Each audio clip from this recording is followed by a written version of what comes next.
एक जंगल में एक बकरी और लोमड़ी रहती थीं। दोनों में शुरू से ही दोस्ती नहीं थी और वे हमेशा एक दूसरे से दूरी बनाए रखती थीं। बकरी सीधी सादी और मेहनती थी, जबकि लोमड़ी चालाक और धूर्त थी। एक दिन बकरी हरे भरे घास के मैदान में चरने गई। जब वह घास खा रही थी तभी लोमड़ी ने उसे देखा।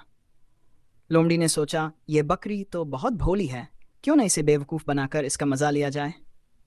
लोमड़ी बकरी के पास गई और मीठी आवाज़ में बोली, अरे बहन बकरी, तुम तो बहुत मेहनती लगती हो। तुम इतनी मेहनत से घास खाती हो, पर क्या तुमने सुना नहीं?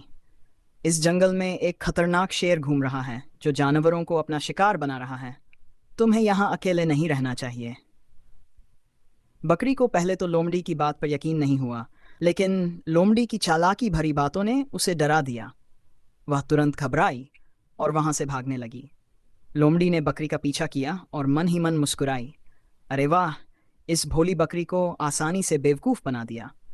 लेकिन तभी बकरी ने भागते भागते पीछे मुड़कर देखा और सोचा, कहीं लोमड़ी मुझे बेवकूफ़ तो नहीं बना रही। बकरी ने अपनी चाल धीमी की और अचानक रुककर लोमड़ी से कहा, लोमड़ी बहन, तुम मुझे शेर के बारे में बताकर मेरी मदद कर रही हो, लेकिन तुम खुद क्यों नहीं डरती? लोमड़ी थोड़ी घबराई और जवाब देने के लिए कुछ सोचने लगी।